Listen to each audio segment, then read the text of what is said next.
તો સાબરકાંઠામાં પૈસાની લાલચે ખ્રિસ્તી ધર્મ અંગીકાર કરાવવાનું કૌભાંડ આચરતા 2 જેટલા શખ્સો પકડાયા છે। વડાલીમાં લોકોને સમજાવી ફોસલાવી ધર્મ પરિવર્તન કરાવાઈ રહ્યું છે તો 20 થી 25 હજાર રૂપિયા આપવાની ખાતરી અને ખ્રિસ્તી ધર્મના લાભ અને લોભામણી વાતોથી લોકોનું બ્રેઇન વોશ કરે છે। પોશના વિસ્તારમાં 2 લોકો ખ્રિસ્તી ધર્મનો પ્રચાર કરી રહ્યા હતા। એક યુવકને ખ્રિસ્તી ધર્મના લાભો વર્ણવતા યુવકે પોલીસ મથકમાં ફરિયાદ નોંધાવી। મહત્વનું છે કે ધર્મ પરિવર્તન કરાવતા શખ્સો સામે હિન્દુ સંગઠનોમાં રોષની લાગણી ફેલાઈ છે। આ ફરિયાદના પગલે પોલીસની સાથે મળી વિપ અને બજરંગ દળના કાર્યકરો બંને શખ્સોને રંગે હાથ પકડ્યા। પોલીસે સમગ્ર ઘટનાની તપાસ પણ શરૂ કરી છે। લગભગ બપોરે 12 વાગ્યાના સમયગાળાની અંદર મારી ગાડીને પંચર પડ્યું હતું।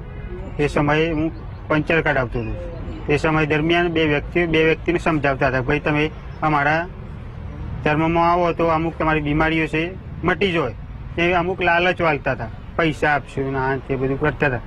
મને પણ જાણવા મળ્યું કે તો મેં એ પૂછ્યું એમને, ભાઈ મારા ઘરે પણ આવી બીમારી છે, જો મટી જતી હોય તો આપણે આ બધું ઈસુ ભગવાન વિશે જાણીએ ને પછી એ કીધું કે તમારા ઘરમાં નહીં ભાઈ અમુક ભગવાનના ફોટા હોય એ બધા કાઢવા પડે ને ઈસુ ભગવાનને જ તમારે ભગવાન માનવા પડે તો જ આ બધી બીમારીઓ દૂર થઈ ને દર રવિવારે મીણબત્તી સળગાવી પડે ને એ બધી વાતો કરતા થઈ ને બાઇબલ વાંચવા માટે પ્રોસ કરતા, ભાઈ બાઇબલ વાંચવી પડે તો જ તમારે આ બધું પેલું થશે।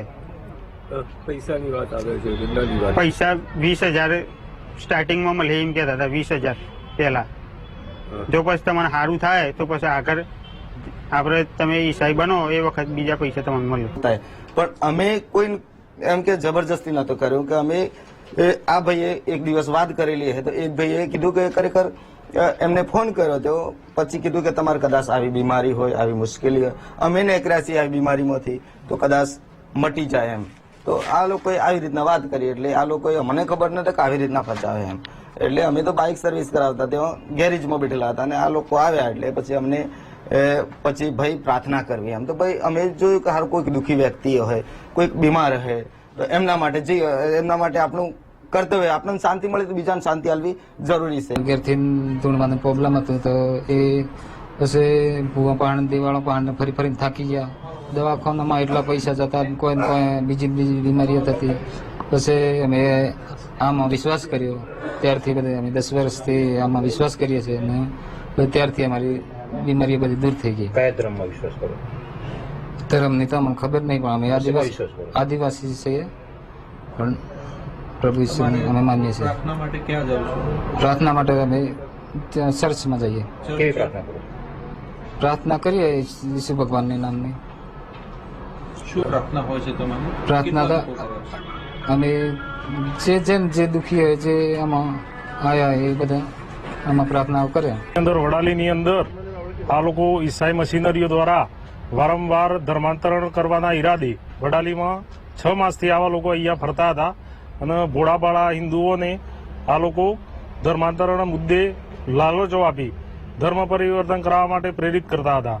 તો એની જાણ વિશ્વ હિન્દુ પરિષદ બજરંગ દળ વડાલીને થતા અમે તાત્કાલિક ઘટના સ્થળે પહોંચ્યા અને આ બંને લોકોને ઝડપી અને વડાલી પોલીસ સ્ટેશનની અંદર પોલીસને સોંપવામાં આવ્યા।